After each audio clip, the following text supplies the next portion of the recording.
Throughout the entire history of the sport, there have been many nations that consistently performed at a higher level. But nowadays, we're witnessing an incredible phenomenon where the most dominant national teams are now looking weaker than ever. In this video, we'll be traveling around the globe to find which nations have been letting their fans down the most. I'm talking about cases where no matter how many superstars a country has, they still manage to underperform. And make sure you stay until the end, because I'll reveal a controversial prediction that I can't wait to hear your opinion about.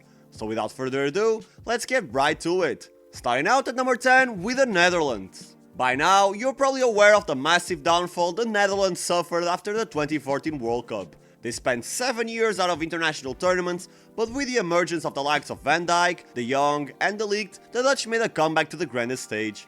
With such promising talent, there were high hopes that the Dutch could stand their ground against football's elite, but that has been far from the case. They barely scrape by against P-tier sides like Greece and Senegal, and when they're faced against serious opponents, they lose convincingly. France, Italy, Croatia, Argentina, those are all teams that have recently beaten the Dutch, and if we forget about the poor results, we're still left with a disappointing style of play. It's pretty evident that the current generation doesn't rank at the same level as the one from the 2000s or the 1970s, but the Netherlands could and should do more. Number 9. Sweden. Contrary to what happened during the last decade, Sweden actually has a good crop of players to choose from, in particular when it comes to attacking options. And it shows, since the Swedes have easily gotten past Estonia and Azerbaijan in their last matchups. However, when push comes to shove and they're faced with sides like Belgium or even Austria and Poland, they're completely outclassed. Sweden will now miss their first Euro Championship in 28 years after having failed to qualify to the previous year's World Cup. It's indeed a disappointing outcome, but also a wake-up call that there's a lot to improve, especially when it comes to their faulty defense. Number 8. Norway. Continuing on in Scandinavia, we got Norway, and contrary to popular belief, the Norwegian national team isn't just Erling Haaland plus 10. In fact, you can argue that Odegaard or even Orsnes perform better in some matches than the star striker.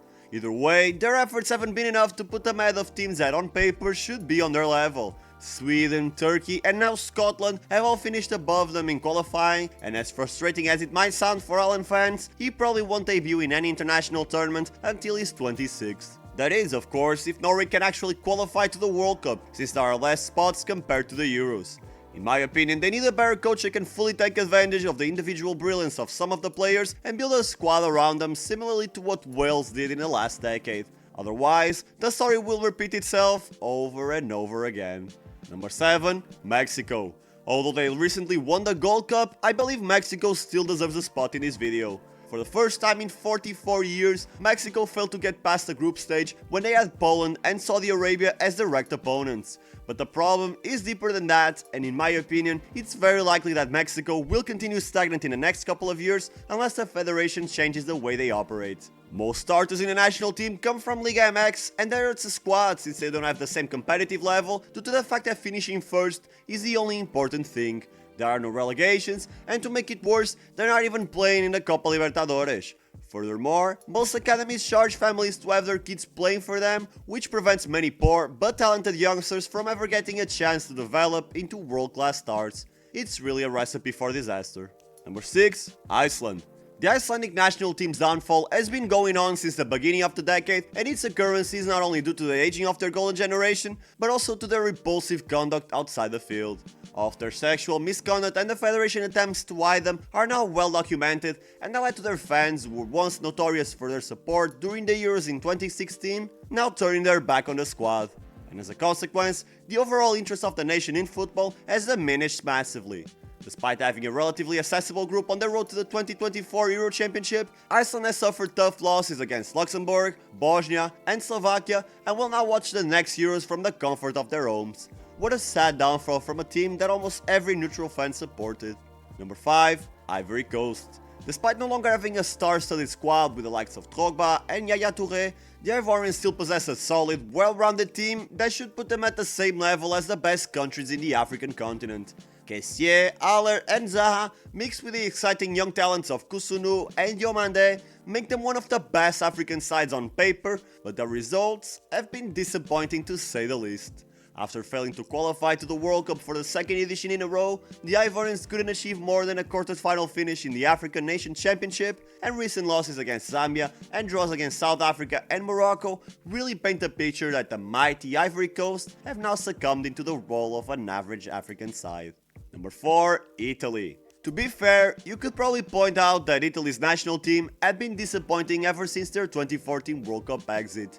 They would hit rock bottom in 2017 when they failed to qualify to the next year's World Cup. However, the Italians made a spectacular comeback, renewing their squad and winning the Euros in 2021. La Squadra Azzurra even had a 37-match unbeaten streak until 2021, but from the moment they lost it, everything collapsed. They started playing even worse, and it culminated with them missing their second World Cup in a row. But unlike what happened in 2018, the Italians continue to be average at best, and their place in the next year's Euros is still in jeopardy, with them currently sitting in 3rd place behind Ukraine. Number 3. Poland.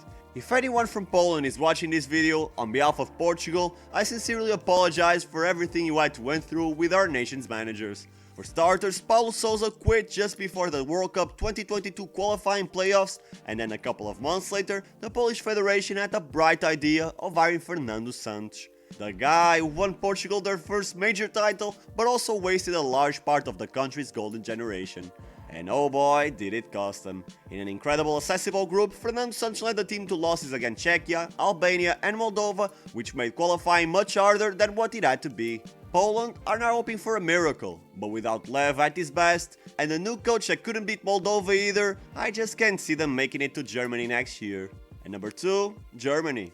Despite having won the World Cup and reached the Euro semi-finals less than 10 years ago, Germany failed to replace the players who helped them get there and has experienced a quick but massive downfall. There aren't enough quality midfielders at the same level of Brian Schweinsteiger or Özil, and no lethal striker like Klose. Even the iconic defensive partnership of Hummels and Boateng continues to lack a proper replacement, with Rudiger and Tah being far cries from what the Germans were used to seeing defensively. Signing Nagelsmann gave some up to the people, but we'll only see a significant improve if the German Federation decides to completely rebuild their national team.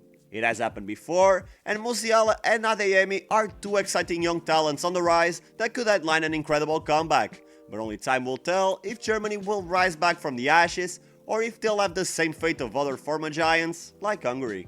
And at number 1, Brazil.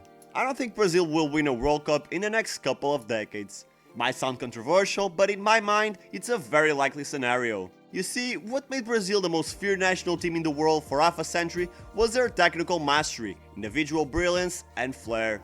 Their football not only looked good, but it was also effective for many years. However, the sport has evolved, and in order to win, you must play as a whole in a compact system built for efficiency. Gone are the days where number 10s like Ronaldinho or Kaká could unlock games on their own, and as a result, Brazil has been having trouble when facing more disciplined sides. To be fair, they have tried to adapt their style of play, but then again, they haven't had any competent coaches in recent years to help them transition into what works nowadays. Brazil will always have individual brilliance. Football plays a massive role in their society, and world-class players will continue to emerge in large quantities, so they'll probably never experience such a dramatic fall like Italy or Germany.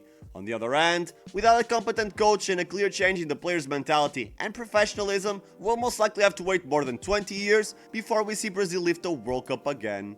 And that is it for the video. I know many of you will disagree with some of my takes, so feel free to leave your own ideas in the comments so we can start the discussion. Don't forget to leave a like if you want to watch more content like this, and subscribe so you never miss the most interesting football discussions, stories, and top 10 lists. Thank you for watching until the end, I appreciate you, and I will see you soon.